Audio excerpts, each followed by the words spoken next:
Assalamualaikum warahmatullahi wabarakatuh. Alhamdulillahirrabbilalamin. Hari ini kita berjumpa kembali dalam pembelajaran pendidikan agama Islam. Tapi ada baiknya kita sebagai seorang muslim selalu mendahului pembelajaran ini dengan membaca basmalah bersama-sama. Bismillahirrahmanirrahim. Pembelajaran pada hari ini masih melanjutkan materi minggu yang lalu, yaitu tentang salah satu sifat Nabi, yaitu jujur. Jujur itu adalah salah satu sifat dari Nabi. Nabi kita, Nabi Muhammad. Jadi semua yang diajarkan oleh Nabi Muhammad itu harus kita teladani, karena apa saja yang beliau lakukan itu adalah sesuatu yang baik untuk ditirukan. Nah, sifat jujur itu mempunyai keuntungan. Apa saja keuntungannya? Yang pertama, membuat hati tenang. Jadi, ketika kita berkata jujur, apabila kita berbuat dengan jujur juga, maka hati ini menjadi tenang. Tidak ada kebohongan. Kemudian yang kedua, dipercaya orang lain. Jelas. Jadi, ketika kita berusaha berbuat jujur kepada orang lain, maka orang lain pun akan mempercayai kita. Jadi, selalulah berbuat jujur kepada orang lain agar kita dipercaya. Kemudian yang ketiga, mendapat banyak teman. Orang jujur pasti mempunyai banyak teman, karena sesuatu yang dimulai dengan kejujuran, maka kita akan mendapatkan hasil yang baik pula dari orang lain. Jadi, mulai dari sekarang, marilah kita tanamkan sifat jujur pada diri kita. Karena berbuat jujur itu banyak keuntungannya. Itu. Kemudian, contoh sikap jujur pada diri sendiri. Contohnya apa? Di sini ditampilkan sholat tepat waktu. Jika kita sudah melakukan sholat tepat waktu, berarti kita sudah bersikap jujur pada diri sendiri.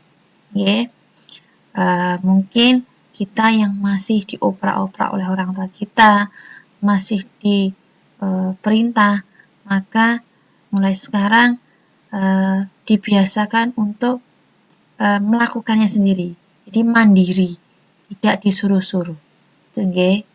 Jadi sholat tepat waktu itu termasuk sikap jujur pada diri sendiri. Kemudian yang kedua, mengerjakan pekerjaan rumah sesuai kemampuan. Jadi kalau kamu mampunya misalnya mencuci piring, ya silahkan mengerjakan mencuci piring. Kalau kamu belum mampu mencuci baju, ya bilang sama ibumu, Bu, saya belum bisa mencuci baju. Tapi kalau belum bisa, berarti tugasmu adalah berusaha bagaimana kamu bisa membantu ibumu mencuci baju. Nah, jangan kayak kamu kalau belum bisa, mengaku bisa, kemudian mencuci piring-piringnya pecah. Nah, itu yang kurang benar. Jadi, kalau sudah bisa ya kerjakan, kalau belum bisa, ngomong apa adanya kepada orang tuamu. Yang ketiga, mengerjakan ulangan secara mandiri. Itu sangat jelas sekali. Karena apa? Memang mengerjakan ulangan itu harus dikerjakan sendiri. Nah, seperti kamu di rumah ini, kalau dapat tugas dari ustazah itu kepingin kamu itu melakukannya sendiri. Memang membuka HP-nya itu dibantu oleh orang tuamu, tapi ketika mengerjakan tugasnya, ada baiknya kamu itu melakukannya sendiri. Jangan sampai dibantu semuanya oleh orang tuamu, apalagi sampai dituliskan. Berarti kamu itu belum melakukan kejujuran. Itu nggih. Kemudian jujur kepada orang lain. Yang pertama contohnya di sini minta maaf ketika bersalah. Jadi ketika kita berbuat salah maka segeralah meminta maaf. Jangan menunda-nunda untuk minta maaf. Oke, kita tidak tahu umur kita sampai kapan. Karena kita belum sempat meminta maaf, maka kemudian tiba-tiba umur kita selesai pada saat ini, maka itu sangat merugi sekali, nggih. Jadi ketika meminta maaf jangan ditunda-tunda. Kemudian mengerjakan pekerjaan sesuai aturan. Ini seperti mengerjakan ulangan tadi, nggih. Kalau memang aturannya tidak boleh mencontek, nggih, maka laksanakan. Ya, jangan sampai mengerjakan ulangan kemudian contek-contekan. Berarti kamu belum melaksanakan pekerjaan sesuai dengan aturan. Jadi aturan apapun itu harus dilaksanakan. Kemudian yang ketiga, tidak berkata bohong. Ya, bohong itu lawan dari kata jujur. Jadi jangan sekali-sekali berkata bohong. Ya. Dan kita jangan sampai termasuk dalam golongan orang yang munafik. Jadi kita harus berusaha untuk selalu jujur kapanpun. Okay. Kemudian Nabi Muhammad itu sangat mengasihi makhluknya. Okay. Cara meneladaninya di situ dituliskan mengasihi diri sendiri. Kemudian mengasihi keluarga dan teman, menghormati ayah, ibu, dan guru, menyayangi kakak dan adik, membantu orang yang kesulitan, menjenguk teman atau kerabat yang sakit, menanam dan merawat tanaman, merawat binatang peliharaan. Itu semua adalah contoh dari Nabi Muhammad. Dan secara tidak langsung, yang dilakukan Nabi Muhammad itu harus kita teladani. Kita mencoba untuk meneladani apa-apa yang dilakukan oleh Nabi Muhammad SAW. Kemudian Nabi Muhammad itu mengasihi alam. Nah, caranya bagaimana? Cara meneladaninya, menjaga kebersihan lingkungan, kemudian membuang sampah pada tempatnya. Jadi jika kita ingin hidup yang nyaman, hidup yang sehat, maka kita juga harus menjaga kebersihan lingkungan kita. Karena apa? Seperti contohnya saat sekarang dengan adanya virus corona itu berawal dari ulah manusia juga. Jadi apapun yang dilarang oleh agama misalnya kemudian dilanggar oleh manusia, maka akibatnya ya seperti sekarang ini. Semua orang merasakan dampaknya virus corona itu.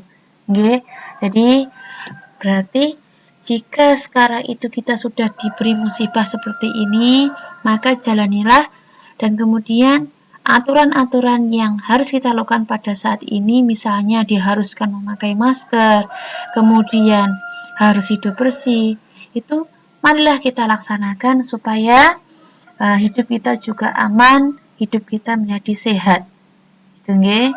Jadi jika kita menginginkan sesuatu yang terbaik dalam hidup kita, alam berbuat baik kepada kita, maka kita juga harus menjaga alam ini. Karena apa? Musibah yang terjadi di dunia ini, itu semua kebanyakan datangnya dari ulah tangan yang tidak bertanggung jawab. Tuh. Kemudian ini ada pesan dari Ali bin Abi Thalib, wahai manusia, cobalah untuk berlaku jujur, karena Allah akan menolong orang-orang yang jujur. Hindari berbohong, karena itu akan merusak imanmu. Ketahuilah bahwa orang jujur berada di ambang kemuliaan, dan kehormatan, sementara pendusta berada di ambang kehancuran dan kebinasaan. Semoga kita semua termasuk dalam orang-orang yang selalu berlaku jujur. Oke. Kemudian Ustazah ada tugas untuk kalian, yaitu nanti Ustazah akan kirimi kalian sebuah video, yaitu tentang kisah sahabat Nabi, tentang kejujuran. Nah, nanti silahkan dilihat videonya, kemudian ceritakan kembali isi video dengan bahasamu sendiri.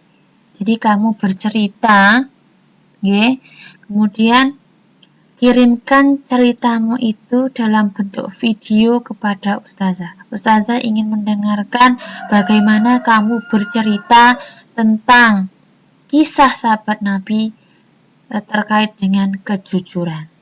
Nanti videonya singkat, kamu dengarkan, kamu pahami, nanti kamu ceritakan. Ustazah menunggu tugas kalian. Itu saja. Mungkin itu yang bisa Ustazah sampaikan. Semoga apa yang Ustazah sampaikan saat ini sangat berguna untuk kita semuanya, dan kita semua menjadi umat-umat pengikut Nabi Muhammad yang membawa ajaran kebenaran. Itu mungkin itu yang bisa Ustazah sampaikan. Sebelum kita tutup perjumpaan pada hari ini, marilah kita ucapkan hamdalah bersama-sama. Alhamdulillahirabbil alamin. Akhir kata, billahi taufiq wal hidayah. Assalamualaikum warahmatullahi wabarakatuh.